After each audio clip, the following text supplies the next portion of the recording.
Friends, welcome to quick learn tutorial series. इस video में मैं आपको हिंदी में एक्सप्लेन करूंगी आर्किटेक्चर ऑफ 8087 मैथ कोप्रोसेसर।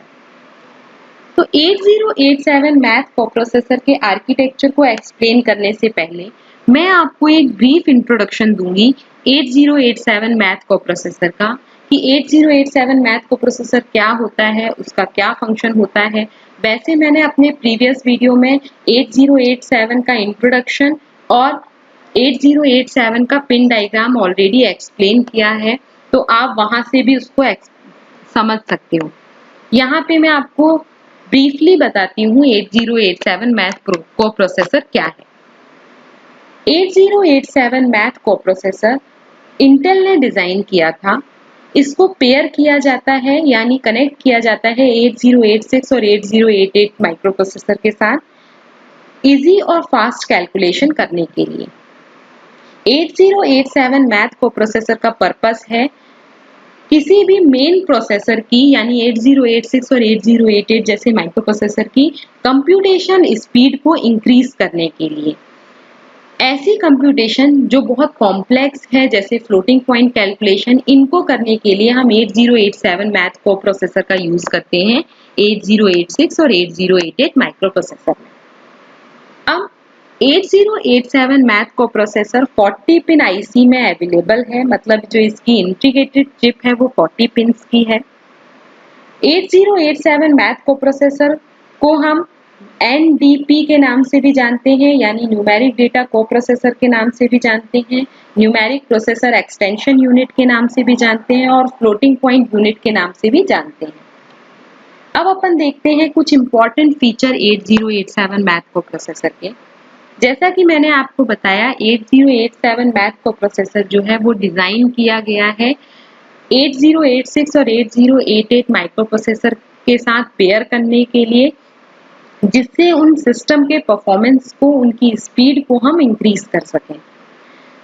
कुछ एडिशनल सब्सट्रैक्शन, मल्टीप्लिकेशन और डिवीजन जो भी सिंपल नंबर के सिंपल कैलकुलेशन होती हैं वो करना कोप्रोसेसर का टास्क नहीं है। कोप्रोसेसर केवल कॉम्प्लेक्स कैलकुलेशन जो है जिसमें फ्लोटिंग पॉइंट नंबर इन्वॉल्व होते हैं जैसे साइंटिफिक कैलकुलेशन, कोई अलजेब्रिक कैलकुलेशन या फिर कोई कॉम्प्लेक्स कैलकुलेशन करनी होती है, वही करता है हमारा 8087 मैथ कोप्रोसेसर।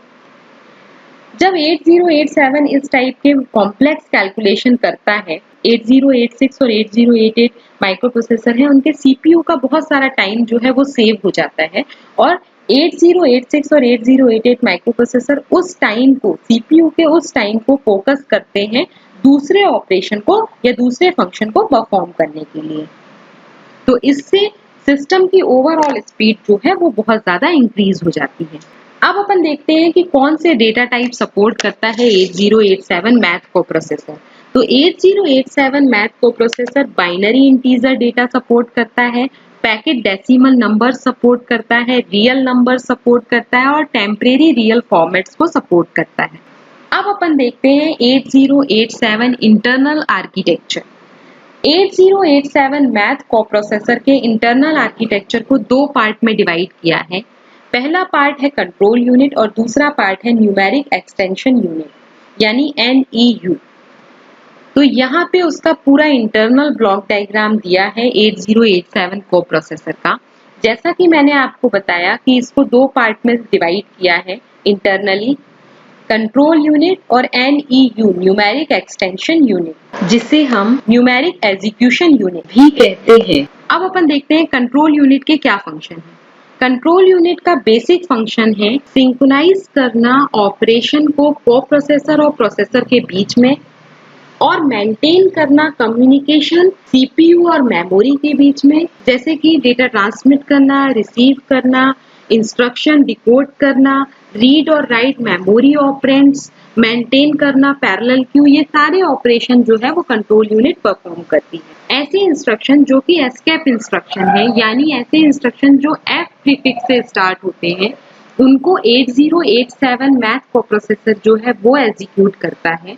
और अगर कोई इंस्ट्रक्शन एफ प्रीफिक्स से स्टार्ट नहीं होता यानी वो एक एस्केप इंस्ट्रक्शन नहीं है, तो उसको 8086 माइक्रोप्रोसेसर जो है वो एग्जीक्यूट करता है। कंट्रोल यूनिट बेसिकली कंसिस्ट करती है control word register, status word register, data buffer, address and बस ट्रैकिंग यूनिट और एक्सेप्शन पॉइंटर। अब ये कंट्रोल वर्ड रजिस्टर क्या है? कंट्रोल वर्ड रजिस्टर बेसिकली एक 16 बिट रजिस्टर है जो जितने भी कंट्रोल ऑपरेशन होते हैं वो परफॉर्म करने के लिए रिस्पॉन्सिबल होता है।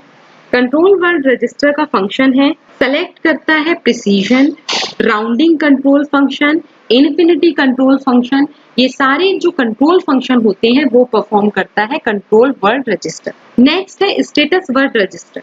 स्टेटस वर्ड रजिस्टर भी 16 बिट रजिस्टर है। ये रिफ्लेक्ट करता है ओवरऑल ऑपरेशन को 8087 मैथ कोप्रोसेसर के, मतलब जो ओवरऑल ऑपरेशन है उसका जो भी स्टेटस है उसको रिफ्लेक्ट करता है स्टेटस वर्ड रजिस्टर। ये एक 16 बिट रजिस्टर है। अब नेक्स्ट है डेटा बफर। डेटा बफर का क्या फंक्शन है? डेटा बफर का फंक्शन है स्टोर करना, यानी टेम्परेरी स्टोर करना किसी भी डेटा को। जब तक कि वो डेटा प्रोसेस नहीं हो रहा है तब तक उसको डेटा बस बफर में स्टोर करते हैं। टिपिकली जो नॉर्मल कंप्यूटर होते हैं उनमें डेटा बफर जो होता है वो कंप्यूटर मेमोरी की रैम होती है। डेटा बस बफर और कंट्रोल वर्ड और स्टेटस वर्ड्स जो हैं वो एक बाई डायरेक्शनल बस के थ्रू कनेक्ट होते हैं। उसके बाद नेक्स्ट है हमारा एड्रेस एंड बस ट्रैकिंग यूनिट। एड्रेस और बस ट्रैकिंग यूनिट एड्रेस और बस को फाइंड आउट करती है कि हमें किससे डेटा सेंड करना है, किससे एड्रेस सेंड करना है। तो ये सारे फंक्शंस हैं हमारे इन फंक्शनल ब्लॉक के। नेक्स्ट है numeric execution unit. Numeric execution unit जैसा कि आपको नाम ही बता रहा है, जितने भी न्यूमेरिक ऑपरेशन परफॉर्म करता है वो करता है हमारा न्यूमेरिक एग्जीक्यूशन यूनिट। जैसे कि आपके arithmetic operation, logic operation, data transfer instruction, ये सारे ऑपरेशन परफॉर्म करती है numeric execution unit. Numeric execution unit में 8 रजिस्टर स्टैक होते हैं। हर रजिस्टर स्टैक जो है वो 80 बिट लॉन्ग होता है, जो हैंडल करता है ऑपरेंड्स को, इंस्ट्रक्शन के और उनके रिजल्ट को। इसके साथ साथ इसमें एक टैग वर्ड रजिस्टर होता है। ये टैग वर्ड रजिस्टर भी 16 बिट लॉन्ग होता है। हर टैग रजिस्टर में 2 बिट होते हैं जो इंडिकेट करते हैं कंटेंट के स्टेटस को। अगर टैग वर्ड रजिस्टर के इन 2 बिट की वैल्यू 00 है यानी वो वैलिड है, 01 है तो जो कंटेंट्स का स्टेटस है वो 0 है, 10 है इनवैलिड है और 11 है एम्प्टी है। नेक्स्ट है टेम्परेरी रजिस्टर। टेम्परेरी रजिस्टर का यूज किया जाता है स्टोर करने के लिए टेम्परेरी डेटा को। नेक्स्ट है अरिथमेटिक मॉड्यूल। अरिथमेटिक मॉड्यूल का यूज किया जाता है सारे अरिथमेटिक ऑपरेशंस को परफॉर्म करने के लिए। नेक्स्ट है आपका प्रोग्रामेबल शिफ्टर।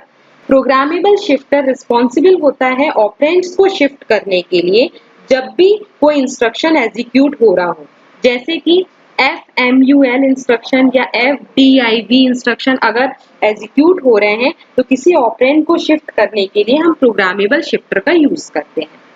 इसके साथ है micro code control unit. Micro code control unit basically इसका फंक्शन होता है जनरेट करना कंट्रोल सिग्नल जो कि रिक्वायर्ड होते हैं किसी भी इंस्ट्रक्शन को एग्जीक्यूट करने के लिए। तो ये सारे फंक्शन हैं हमारे सारे ब्लॉक्स के। इसके साथ साथ यहाँ पे एक ऑपरेंड क्यू है। ऑपरेंड क्यू जो है वो ऑपरेंड्स को लेती है, ये कनेक्ट होती है डेटा बफर से बाई डायरेक्शनल बस के थ्रू। ये ऑपरेंड्स को लेती है और क्यू करती जाती है, जब भी ऑपरेंड रिक्वायर्ड होता है वो यहाँ पे सेंड कर देती है। तो ये सारे फंक्शंस हैं हमारे सारे ब्लॉक्स के। इसके साथ साथ जो न्यूमेरिक डेटा है वो रूट किया जाता है, ट्रांसमिट किया जाता है 2 बसेस का यूज करके। एक 64 बिट की मैंटीसा बस का यूज करके, इसे हम फ्रैक्शनल बस भी कहते हैं, और 16 बस की एक्सपोनेंट बस का यूज करके। तो इस तरह से ये कंट्रोल यूनिट और न्यूमेरिक एग्जीक्यूशन यूनिट जो है ये दोनों यूनिट एसिंक्रोनसली एक दूसरे के साथ काम करती हैं और जितने भी कॉम्प्लेक्स अरिथमेटिक और लॉजिकल ऑपरेशंस होते हैं, जितने भी फ्लोटिंग पॉइंट ऑपरेशन होते हैं वो परफॉर्म करती हैं हमारे 8086 और 8088 माइक्रो प्रोसेसर के लिए। इस तरह आपका वर्क करता है 8087 मैथ कोप्रोसेसर। तो ये पूरा इंटरनल आर्किटेक्चर था 8087 मैथ कोप्रोसेसर का। मैं अपने नेक्स्ट वीडियो में आपको इंटरफेसिंग बताऊंगी कि हम कैसे इंटरफेस करते हैं 8087 मैथ कोप्रोसेसर को 8086 या 8088 माइक्रो प्रोसेसर के साथ।